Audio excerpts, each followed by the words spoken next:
एकटा ओतबे ने रिपोर्टक अनुसार ई छै जे एकटा व्यक्ति के कोरोना से एहि गाम में मृत्यु सेहो भऽ गेल छै। तकर बावजूद हम अहाँ हल्का में लऽ रहल छी। प्रणाम अपने सब गोटे के।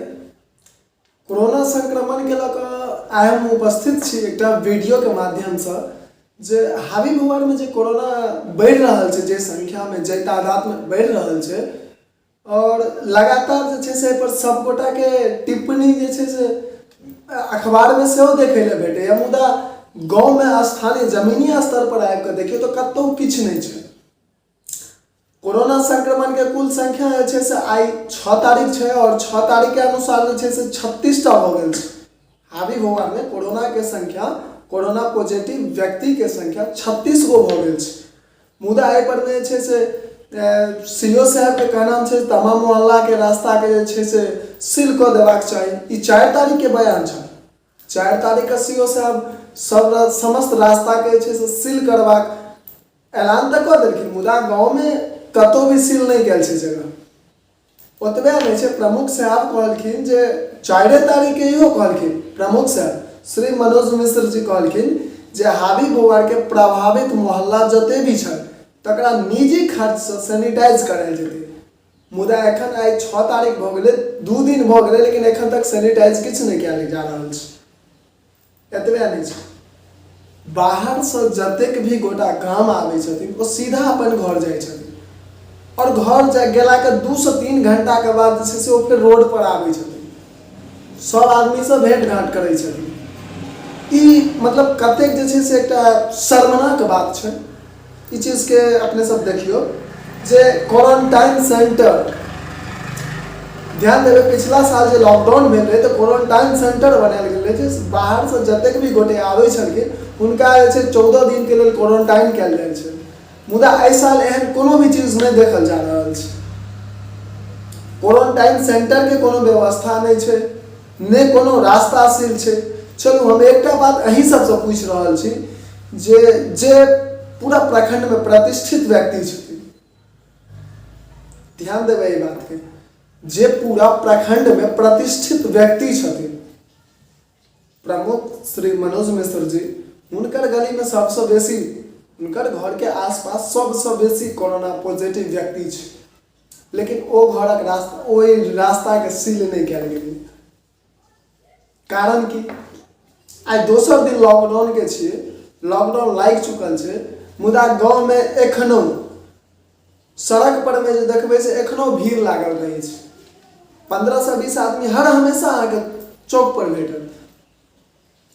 गाँव में कोनो दुकान सब बंद नहीं छै,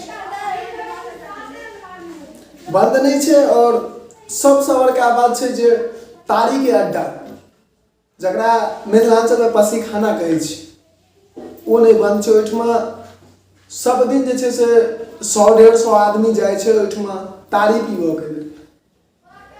कतेक शर्मनाक बात छै जे जतेक हल्का में हम अहाँ लऽ रहल छियै कोरोना के, एकटा ओतबे ने रिपोर्टक अनुसार ई छै जे एकटा व्यक्ति के कोरोना से एहि गाम में मृत्यु सेहो भऽ गेल छै। तकर बावजूद हम अहाँ हल्का में लऽ रहल छी। किया तऽ बुझै छियै अरे हमर फल्ला के फल्ला जे छै से कोरोना वएह छथिन, हमरा किया पकड़ता, सएह बुझि कऽ हम अहाँ गाँव घुमि रहल छियै रोड पर में। ई कतेक खराब बात छै। ताहि दुआरे जे छै से आई 2 बजे से गूगल मीट पर में हम एकटा लिंक सेहो जारी केलहुँ हन जे सब गोटे एहि विषय पर चर्चा करबाक लेल सब गोटे जुड़ी और अपन अपन विचार के सेहो राखी।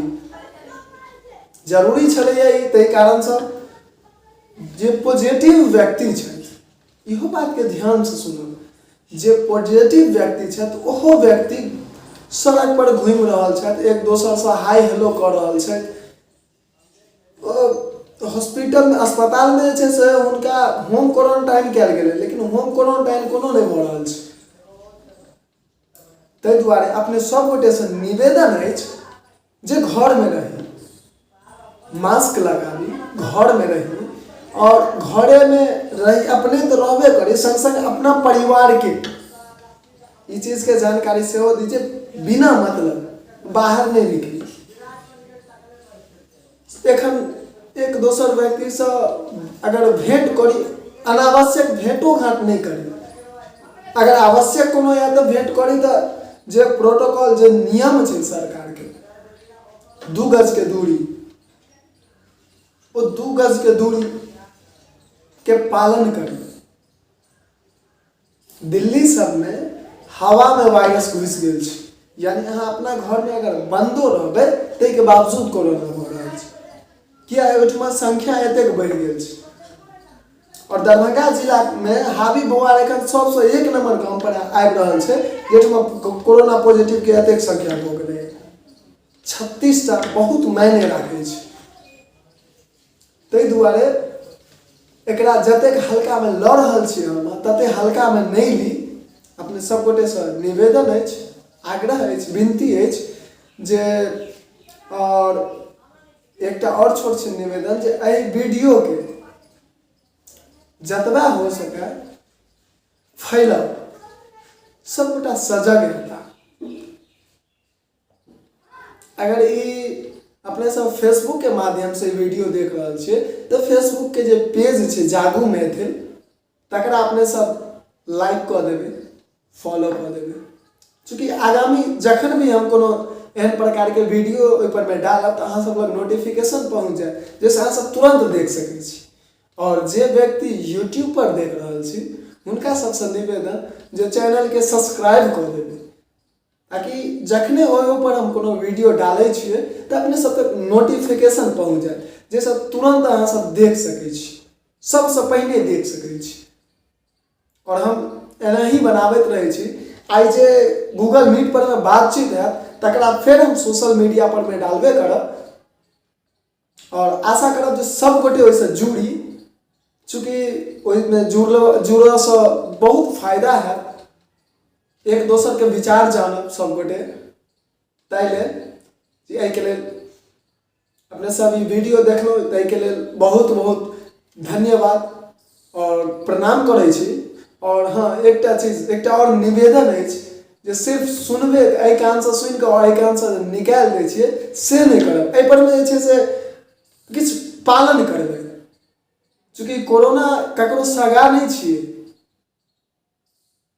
ताहि दुआरे ई जे एखन मरि रहल छै आदमी अतेक बेसी कोरोना से, तकरा हमही अहाँ रोकि सकै छी। ताहि दुआरे सब गोटे से निवेदन जे सरकार के जे नियम छै ते नियम के पालन करी। और हाँ, एकटा विशेष जानकारी सेहो दऽ दी जे एखन घर से बाहर निकले में पुलिस के बैटिंग, IPL तो बंद भ गेलै, लेकिन पुलिस के IPL चालू छै। अनावश्यक जे निकलब तो पुलिस अपन ओ डंटा लऽ कऽ बैटिंग कऽ रहल छै, तो ओहो से बचल रहब। ताहि लेल फालतू के घर से नहीं निकलब, निवेदन अछि सब गोटे से। जय मिथिला, जय मैथिली।